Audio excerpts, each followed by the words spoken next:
तालियां हो जाए। जय घोष तो माननीय मुख्यमंत्री महोदय करवाएंगे, आप तालियां हो जाइएगा। एक बार शंख वादन होगा। माननीय मुख्यमंत्री महोदय भगवान से प्रार्थना करते हैं कि शंख वादन के माध्यम से माननीय मुख्यमंत्री जी को आशीर्वाद दें और जो उनके मुख से निकले वो भगवान की वाणी हो। आप भी क्यों कदम छोड़ो।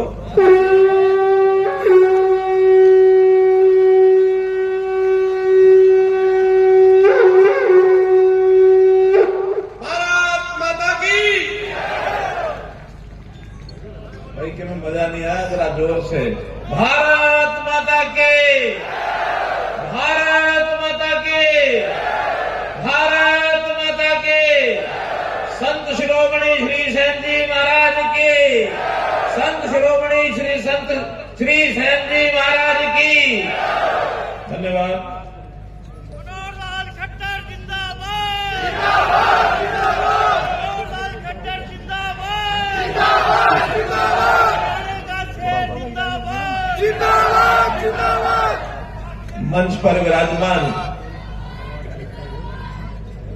हरियाणा विधानसभा के हमारे उपाध्यक्ष आदरणीय श्री रणबीर गंगवा जी, हरियाणा सरकार में पूर्व मंत्री रहे कैप्टन अभिमन्यु जी, जींद विधानसभा क्षेत्र के बहुत ही लोकप्रिय विधायक, हम सबके लाडले विधायक कह सकता हूं मैं, ऐसे डॉक्टर किशन गड्ढा जी,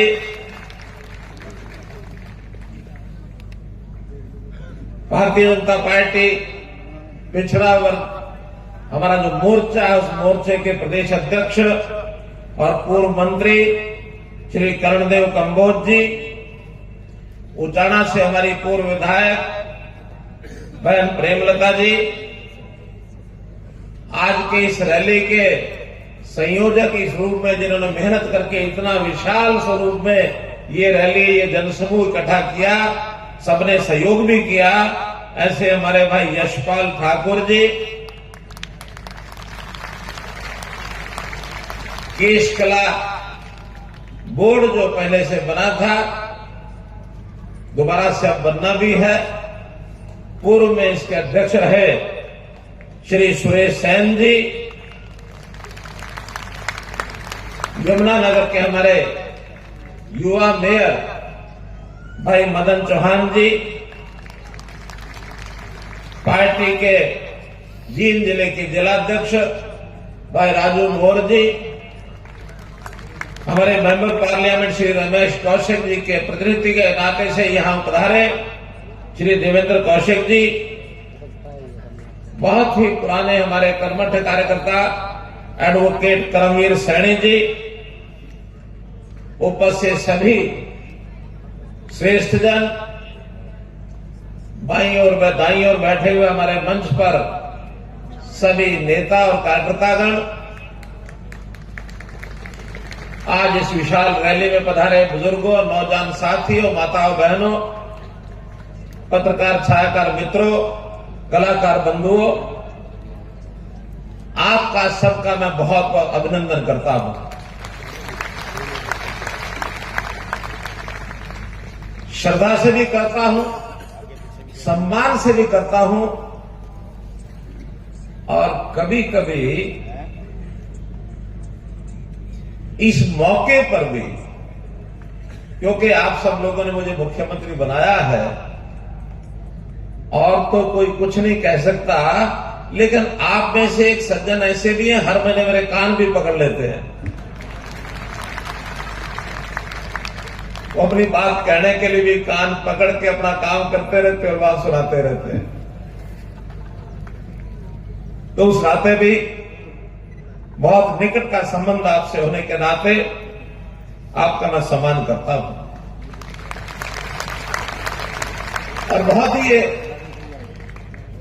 एक ऐसा अवसर है जब अपने समाज के शिरोमणि, हमारे आराध्य देवता, जिनके प्रति हमारी श्रद्धा है,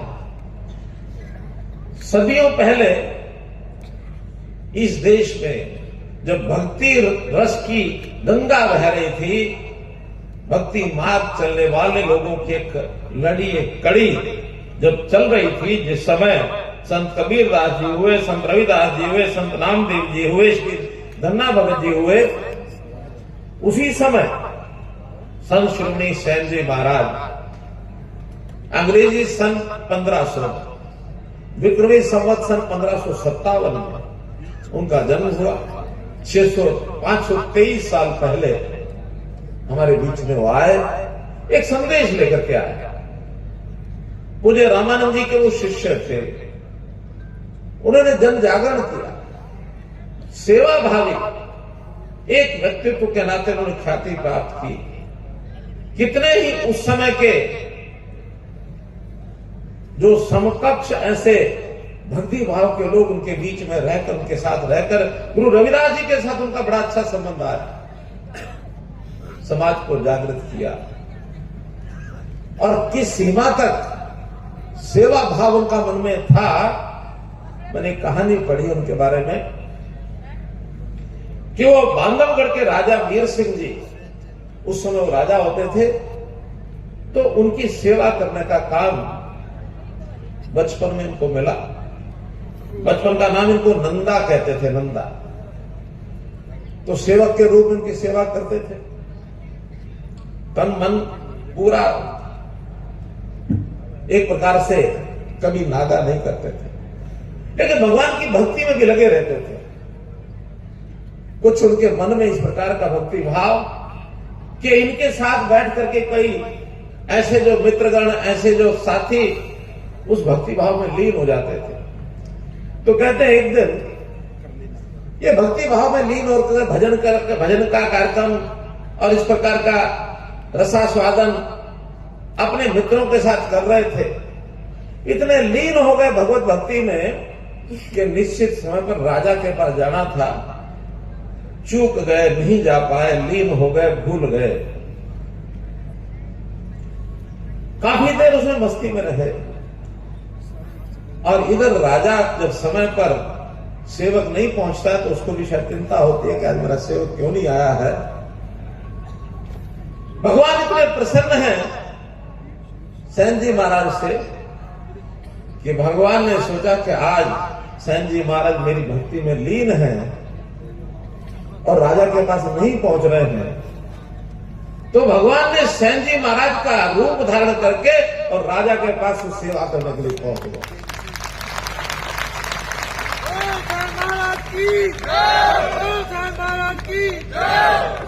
राजा की सेवा प्रतिदिन जितनी होती है उससे बढ़िया सेवा की और राजा प्रसन्न हुए।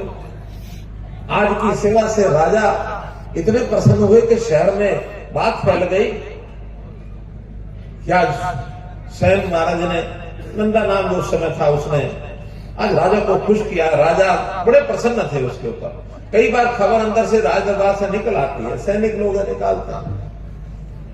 इधर सेन जी महाराज जब उस भक्ति भाव में लीन थे, अचानक उनको याद आया आज तो राजा की सेवा करने के लिए मैं पहुंच नहीं पाया, राजा नाराज हो गए होंगे। फटाफट अपने कार्यक्रम बंद किए, दौड़े राजा के घर की तरफ। सैनिक गेट के ऊपर खड़े हैं, सेन महाराज को देख करके सैनिक ने कहा जल्दी जाओ, जल्दी जाओ, राजा बड़े प्रसन्न हैं, जरूर कुछ ना कुछ इनाम भी देंगे। आज तुमने उसकी सेवा उनकी बहुत अच्छी सेवा की है, वो बड़े प्रसन्न हैं, मेरे पास संदेश आया है। इनके मन में डर है, वो कह रहे हैं कि सम्मान करेंगे। डरते हुए अंदर गए और राजा ने खड़े होकर के सेन महाराज को गले लगा लिया। और उस समय कहते हैं कि संत सेन को महाराज की, राजगुरु की, संत सेन महाराज को राजगुरु की उपाधि ये उस समय दे डाले कि हमारे राजगुरु हैं। तो व्यक्ति का जो व्यक्तित्व निखरता है, उभरता है, मालूम नहीं कहां से उभर रहा है। ऐसे थे संत श्रीमणी सेन जी महाराज। उनके नाम को, उनके जीवन को, उनके विचार को, उनके भक्ति भाव को याद करने के लिए हम तो सब करते ही होंगे, लेकिन जब हमने सरकार बनाई 2014 में, तो ध्यान में क्या आया कि जितने राजनीतिक हैं वो लोग अब याद करते हैं तो अपने बाप को, दादा को, परदादा को उनको याद करते हैं, संतों को भूल गए हैं। और हमें जब मन विचार लगा कि संत सब यानी समाज को ठीक रास्ते पर लाने के लिए संतों की जो भूमिका थी, अगर उनको आज बार बार याद कराएंगे तो समाज की दिशा ठीक हो जाएगी। हमने संत महापुरुष विचार मान सम्मान योजना ये बनाई और उसके बाद संतों की जीवनियां, उनकी शताब्दियां ये बनानी शुरू की। चाहे वो गुरु रविदास जी की हो, चाहे महर्षि वाल्मीकि जी की हो, चाहे भगत कबीर जी की हो, चाहे ऋषि कश्यप जी की हो, चाहे गुरु गोविंद सिंह जी का जयंती का दिन हो, चाहे गुरु तेग बहादुर जी का जयंती का जन्मदिन हो, बंदा सिंह बहादुर जी का हो, अभी हमने धन्ना भगत जी की भी जयंती मनाई है। तो ऐसे संतों की जयंतियां उसी श्रेणी में जब भी हमको पता लगा कि सैन जी महाराज की जयंती ये 4 दिसंबर को है, आज 4 दिसंबर है, मैंने उसी समय अपना समय दिया मैं जरूर आऊंगा। और मांग रखी गई, वैसे तो मांगे और भी बहुत हैं, लेकिन एक मांग 4 दिसंबर के नाते जो मुझे आपके सामने रखनी है। देखिए, हमारे जातियां बहुत हैं, समाज अपनी श्रद्धा पूर्वक अपने महापुरुषों को, उनके आराध्य देवताओं का जन्मदिन मनाता है। 70-71 अपनी जातियां हैं, अन्य समाजों के भी हैं, अनुसूचित जाति की अपनी जातियां हैं, बैकवर्ड क्लास ए की अपनी जाति, बी की अपनी जातियां हैं, जनरल समाज के लोग उनकी भी अपने अपने आराध्य देवता हैं।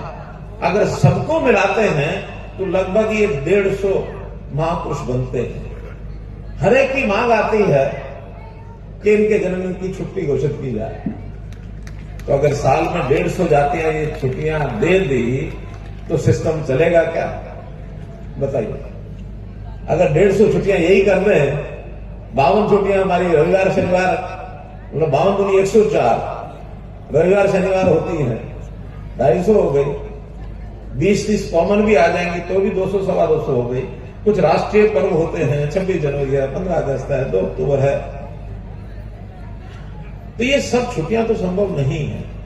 तो हमने विचार किया कि हम एक और कार्यक्रम करते हैं। अभी तक छुट्टियां 2 प्रकार की हैं, गजेटेड हॉलीडेज, रेस्ट्रिक्टेड हॉलीडेज। अब हमने विचार किया 30वीं श्रेणी बनाएंगे और कैलेंडर में भारत सरकार, हरियाणा सरकार का जो कैलेंडर है उसमें उल्लेख करेंगे विशेष दिवस 4 दिसंबर को विशेष दिवस के नाम से कैलेंडर रख देंगे, ताकि हर किसी को याद तो रहे क्या सूर्य सेन जी की जयंती है। किसी भी महापुरुष की जयंती होगी उस दिन विशेष दिवस के नाम से रखते हैं। छुट्टी होनी चाहिए जी, आ जाओ हमारे, छुट्टी होनी चाहिए।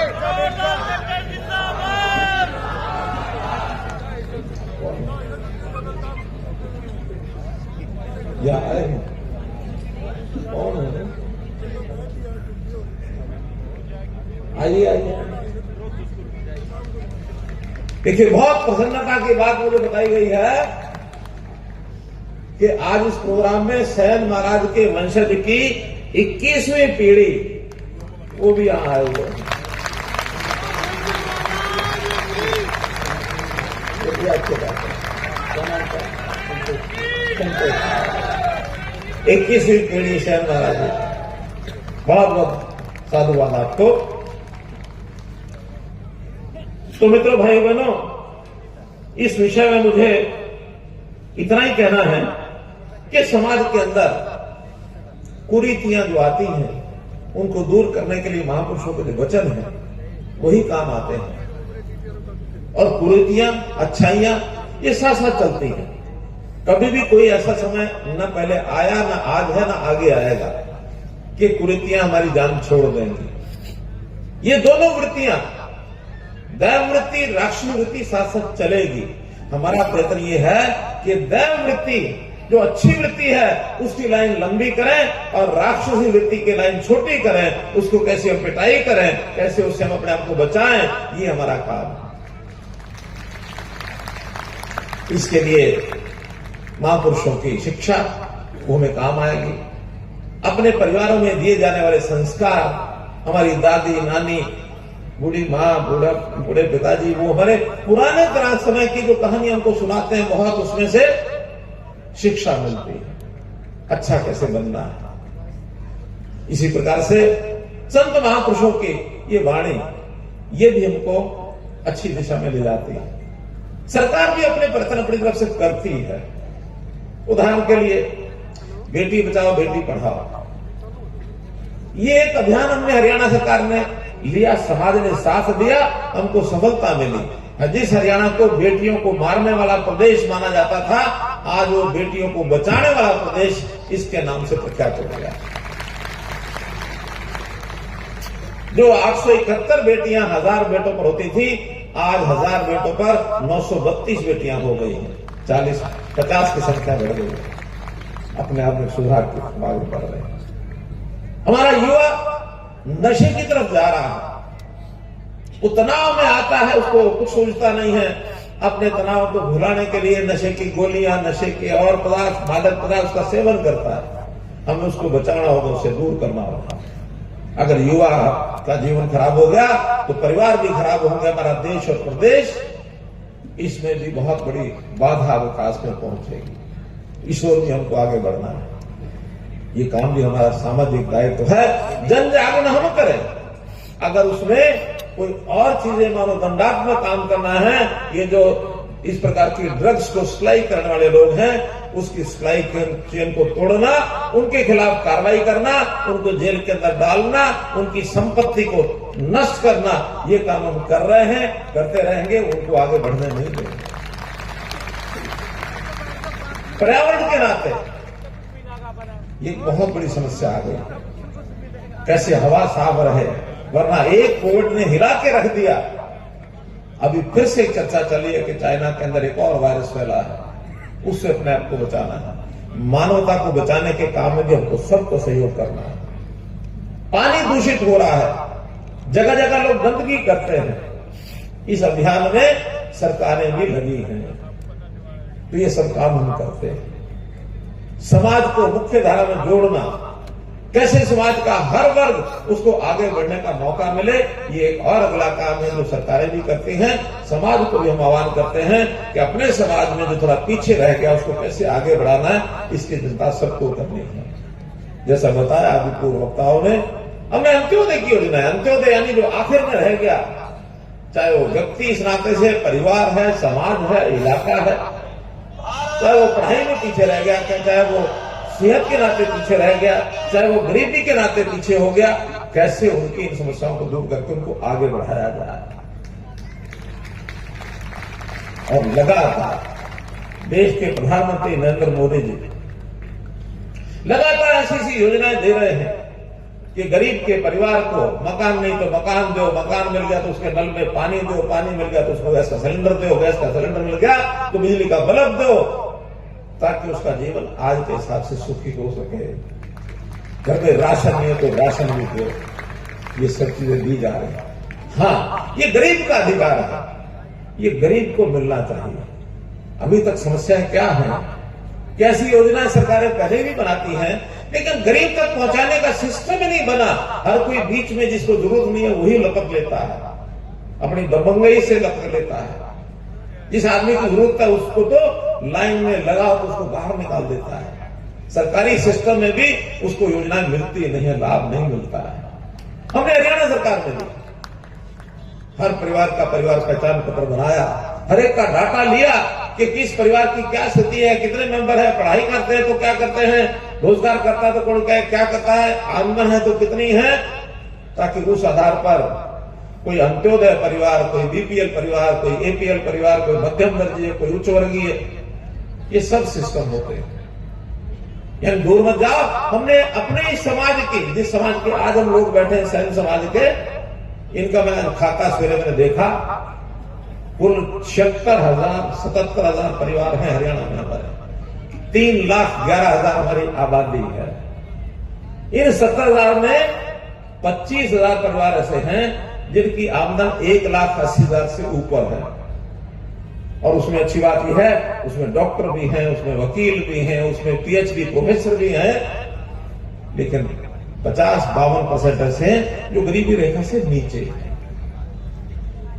अभी तक सरकारी नौकरियों में मुझे बता रहे थे कि इस पिछले 6 सालों में 5 साल में जब से हमने बिना खर्ची पर्ची की बात कही है, 1100 बच्चे इस समाज के अंदर नौकरी लगे हैं, किसी का 1 पैसा लगा नहीं है। और जिस लोकतांत्रिक तरीके से हमने बीसी को ये जो आरक्षण दिया है, इस आरक्षण के कारण से 72 हमारे सरपंच बने हैं, 72 इस समाज के, 72 सरपंच, वरना कभी कोई बन नहीं सकता। तो ये अवसर दिए, इस नाते से हमारा चिंता करने वाला मोदी जी की सरकार जिससे चिंता कर रही है, हरियाणा में लोग चिंता कर रहे हैं, इसका परिणाम कल आपने देख लिया। कल परिणाम देखा ना, 3 प्रदेशों में भारतीय जनता पार्टी अच्छे बहुमत से और सरकार बना रही है, बना ली है। समझो कल परिणाम आ गए, किसी को अपेक्षा भी नहीं थी। हैट्रिक बनी है, अब अगली हैट्रिक मोदी जी की लगेगी, उसके बाद हैट्रिक हरियाणा में भी लगेगी। आप लोग कमर कस लो, आप लोग अपनी कमर कस लो। तो भाई बहनों, आज के दिन कहने के लिए बहुत कुछ कहा जा सकता है, लेकिन मैं तो इतनी बात कहूंगा कि विकास के नाते तो बहुत काम होते हैं। आज भी विकास के नाते मैं देखूं तो यहां 39 परियोजनाएं ऐसी हैं, 31 के शिलान्यास हुए, 8 का उद्घाटन हुआ है। आज इसी मंच से आकर के और मैंने 590 करोड़ की योजनाओं के शिलान्यास और उद्घाटन किए। एक दिन आकर के 590 करोड़, भले ये जींद जिले के, हर जिले के ऐसे उद्घाटन शिलान्यास हो रहे हैं और बड़े बड़े काम। पानी की व्यवस्था जींद के लिए, यानी नरवाड़ा में जो भाखड़ा नहर बह रही है, यहां के लोगों ने कहा कि हमको यमुना के बजाय भाखड़ा नहर का पानी लाकर दीजिए। 388 करोड़ रुपए की एकमात्र योजना जिसका शिलान्यास किया, 388 करोड़। सीवरेज की व्यवस्था, चाहे वो श्यामनगर जींद का हो और चाहे नरवाड़ा शहर का श्यामनगर हो, नरवाड़ा शहर के अंदर सीवरेज हो, इन दोनों सीवरेज की व्यवस्था की। 6 सड़कें ऐसी हैं जिनका उद्घाटन किया है, लगभग 31 करोड़ रुपए की, छोटी बड़ी सड़कें। कामों की कोई कमी नहीं है, विकास तो जितना पहले सरकारें करती थी उससे डबल कर रहे हैं और पैसा भी उससे आधा लगा रहे हैं। आप कहेंगे कि ये कैसे होता है, काम डबल हो रहा है, पैसा आधा लग रहा है। पैसा पहले जो लगता था वो इन कामों में नहीं लगता था, वो कहां जाता था, कहां जाता था?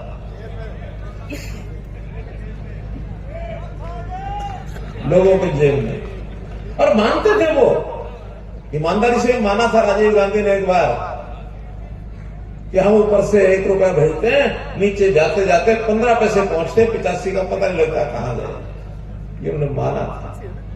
लेकिन आज गारंटी से ऊपर से 100 पैसे भेजते हैं, हर किसी के खाते में 100 के 100 पहुंचते हैं, एक भी बीच में काट नहीं सकता कोई। 100 के 100 हर किसी के खाते में पहुंचते।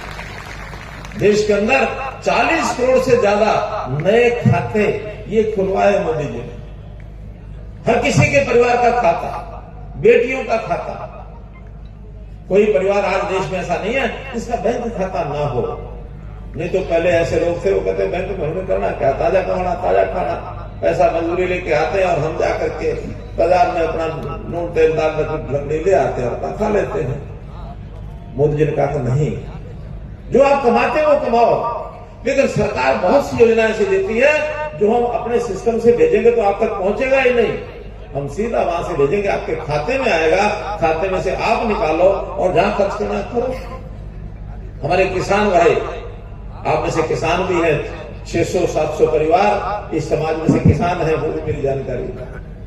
उनको भी पता होगा, किसान की उपज मंडी में बिकती है, जो पैसा उसका बनता है सीधा किसानों के खाते में आता है, वो निकाल ले तो जिसको देना दे दे, वरना हम चक्कर काटते थे आड़तियों के, इधर के उधर के। पहले आड़तियों से हम पैसे लेके आते थे, हमारे अपने पैसे। अब आड़ती किसानों के पास आते हैं, भाई कि मैं पीछे पड़े हो तो दे दे, आड़ती मांगते हैं। भले वो ब्याज पर लेते हैं, पैसा लौटाते हैं, ब्याज भी लौटाते हैं, लेकिन हिसाब किताब तो उल्टा होगा। तो गरीब आदमी, किसान, मजदूर, गरीब, मोदी जी ने एक और बात कही है कि जाति पाति का खेल बहुत चल गया अब इस देश के अंदर, क्योंकि बड़ी पुरानी व्यवस्थाएं जातियों की, वर्णों की, आश्रमों की ये बनी हुई है। उसकी उस समय कुछ अच्छाइयां रही होंगी, लेकिन धीरे धीरे समय बीतने के बाद उसमें जो दुर्गुण आ गए, और खास करके जब राजनीति में जातियां घुस गई। हमने 2014 में एक नारा दिया था, मालूम है किसी को याद है क्या नारा था 2014 में?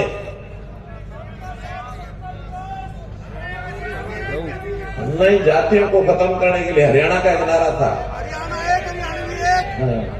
हरियाणा एक, हरियाणवी एक, हम सब हरियाणवी हैं। ये हरियाणा के 2,80,00,000 लोग कहते हैं कि आप सेवा का भाव मन में कैसे लेके आते हो, इनकी मदद करते हो तो क्यों करते हो, मन में क्या विचार आता है? मैंने देखो, विचार सेवा का लाने के लिए सबसे पहले होता है कि वो आदमी अपना है कि नहीं है, ये विचार हर कोई करता है। जैसे अभी सेवा करते हैं अपने बेटे की, बेटी की, माता की, पिता की, पत्नी की, भाइयों की, बहनों की, उनके तो काम करते ही है ना, उनकी मदद करते ही है ना, क्योंकि वो अपने रिश्तेदार हैं, इसलिए उनकी करते हैं। मैंने कहा ठीक है, मैंने भी कल्पना की है कि मैं अपने हरियाणा के 2,80,00,000 लोगों के साथ संबंध बनाता हूं, ये मेरा परिवार है, मेरे परिवार के सदस्य हैं।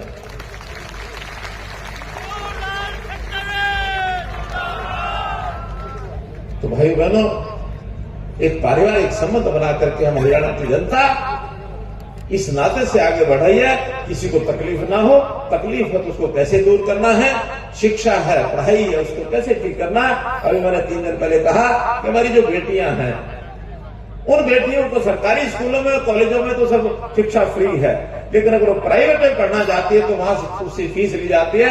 हमने कहा बेटियां जो गरीब हैं, हमारे यहाँ उस प्रकार के 40,000 परिवार ऐसे हैं जो उस रेखा से नीचे आते हैं, बल्कि 52,000, ऐसे 52,000 परिवारों की बेटियां प्राइवेट कॉलेज में पढ़ेंगी, उनको भी उसकी फीस नहीं देनी पड़ेगी, सब बेटियों को भी सरकार देगी। साल में हर सदस्य, इन 52,000 परिवारों का हर सदस्य 1,000 किलोमीटर हरियाणा की बसों में फ्री यात्रा करेगा, उसका कोई पैसा नहीं लगेगा। मुझे पता है कि बहुत लोग तो 1,000 किलोमीटर जा ही नहीं पाते हैं। 60 साल से ऊपर के सब लोग, उनकी पेंशन इस महीने तो 2750 मिलेगी, जनवरी की पेंशन 3,000 रुपया मिलेगी, ये उसे मैंने घोषणा कर दी। और केवल उनको मिलती ऐसा नहीं है, हमारी जो ऐसी किन्हीं कारणों से दुर्भाग्य से बहन कोई विधवा होगी उसको भी मिलती है, जो दिव्यांग है, शरीर से थोड़ा लाचार है, उसको मिलती है। हमारे सामने विषय आया कि जिन भाइयों की पत्नी की डेथ हो जाए उनकी चिंता करो। हमने कहा अगर 40 साल के अगर ऐसा कोई व्यक्ति है, उसने दोबारा शादी नहीं कराई है, उसको भी 3,000 रुपए का पेंशन जाएगा। और इससे आगे किन्हीं कारणों से किसी भाई बहन की मानो शादी नहीं होती है, ऐसे महिला हो या पुरुष हो, 45 साल की उम्र के बाद उसको भी 3,000 पेंशन देंगे। वो शब्द पर लेना नहीं चाहता जो हरियाणा में लेते हैं, ठीक है ना। उनकी भी एसोसिएशन बन गई है, यहाँ जींद में, हिसार में एसोसिएशन बनी हुई है।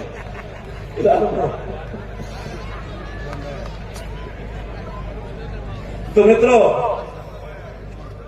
काम के नाते तो मैं गिना सकता हूं बहुत, लेकिन चूंकि सूचना मिली है कि जब तक इस खत्म नहीं करेंगे भाषण को, तब तक वो राशन भी इंतजार कर रहा मिलेगा नहीं, इसलिए जल्दी मुझे खत्म करना है। तो इसमें कुछ मांगे मेरे सामने रखी गई हैं। एक बड़ी मांग, नाम जो है हमारे समाज के नाम के साथ सैन भी लिखा जाता है, नाई भी लिखा जाता है, सैन नाई इकट्ठा लिखा हुआ। हमने एक पत्र लिख दिया है केंद्र को, उसकी परमिशन मांग ली है कि अब सैन नाम से अलग से अगर हमको अपनी पहचान करानी है तो अलग से हो जाए।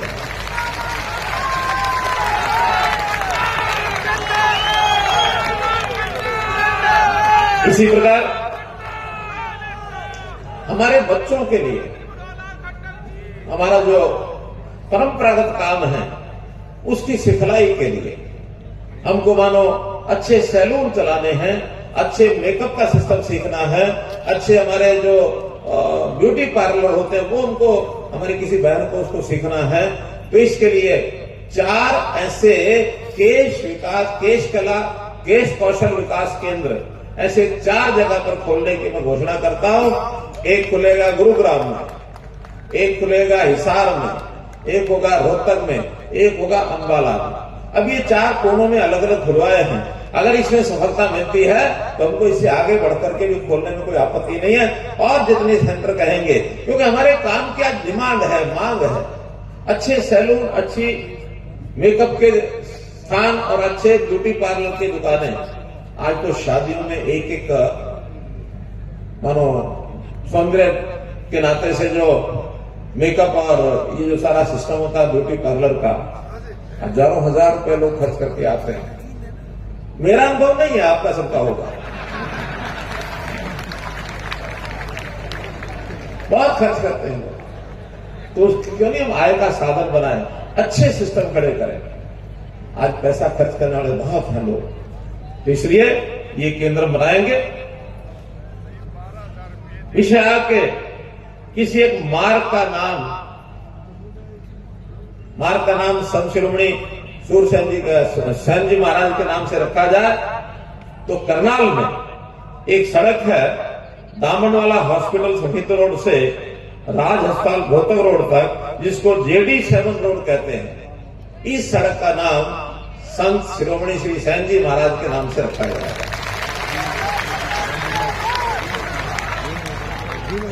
इसी प्रकार एक चौक का नाम जींद में बताया मैंने। अच्छा, तो क्या है कि हमारे करनाल यशपाल ठाकुर, मेरा कोई संबंध ऐसा बना हुआ, मुझे करनाल नहीं जाता है। ये जींद का ही है, ये जींद का ही है। ये बड़ा ही रोड है, ये बहुत बड़ा रोड है, बड़ा रोड है, बहुत मेन रोड है, छोटा नहीं है। ऐसे ही गोहाना रोड जींद, जो हमारी कचहरी है, कोर्ट है, कोर्ट के सामने एक चौक है, उस चौक का नाम और संत शिरोमणि श्री सेन जी महाराज के नाम से रखा जाएगा। और उस चौक पर अगर हम लोग चाहें तो प्रतिमा भी लगा पाएंगे। अगर कोई स्टेट नेशनल हाईवे का, नेशनल हाईवे रोड तो नहीं ना, कॉर्नर पर जगह तो वहां एक प्रतिमा भी लगाई जा सकती है। एक डिमांड ये आई है कि किसी एक संस्था, तो जिस संस्था का नाम मुझे बताया गया, इनको पता नहीं होगा, उस संस्था का नाम पहले रखा जा चुका है। उस संस्था का नाम पहले धन्ना भगत जी के नाम से मेडिकल कॉलेज जींद का नाम रखा गया, लेकिन उसमें भी 3 अलग अलग टावर बनेंगे, बड़ी बिल्डिंग होंगी। तो एक बिल्डिंग का नाम संत शिरोमणि सेन महाराज जी के नाम से रखी जाएगी, ताकि उसके नाम को अमरता मिले। जो ये चौक की बात आई है, सड़क की बात आई है, तो आप लोग पहचान कर लें, एक भिवाड़ी में और एक करनाल में, चाहे चौक या सड़क, जो आप बताएंगे उनका नाम भी 2 का और रखा देगा। नहीं, दोनों में क्या है, एक उधर एक उधर, दोनों में है। करनाल में है तो भिवाड़ी में करा,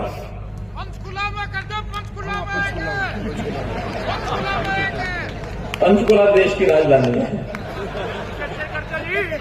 ऐसे ही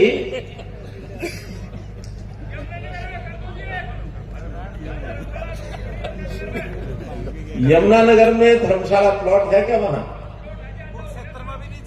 और एक आपका कुरुक्षेत्र में भी प्लॉट है। मेरा भी एक है ना, आपका अपना है ना? तो अपना तो बहुत मिले, तो मुझे तो मिलता है क्या? जिसका अपना है ठीक है, नहीं होता उसी को देंगे।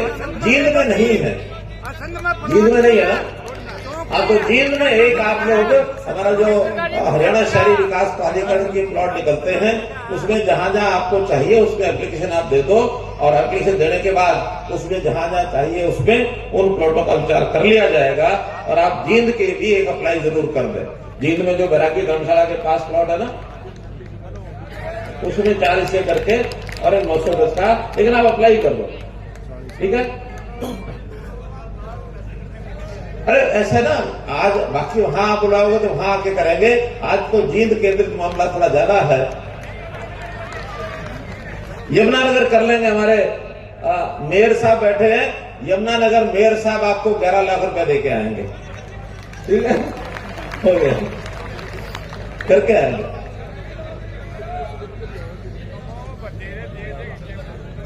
एक बात और मैंने बतानी है आपको कि जैसा मैंने अलग अलग बताया कि आपके कितने परिवार हैं, 52 लाख परिवार बीपीएल के हैं, लगभग 10 लाख परिवार, 10,000 परिवार ऐसे भी हैं, ये 52 लाख नहीं है, 52,000 है, 52,000 परिवार बीपीएल के हैं। 10,000 परिवार ऐसे हैं जिसमें या तो पहले कभी किसी ने नौकरी की है जो पेंशन ले रहा है, या आज कोई नौकरी में लगा है, ग्रुप डी, सी, बी, ए कुछ भी होगा। इन 10,000 को छोड़कर के 42,000 परिवार ऐसे हैं, अगर उसमें मेरिट के नाते कोई बच्चा एग्जाम देता है तो उसको अतिरिक्त 5% नंबर ये आपको मिलेंगे उन 42,000 परिवार।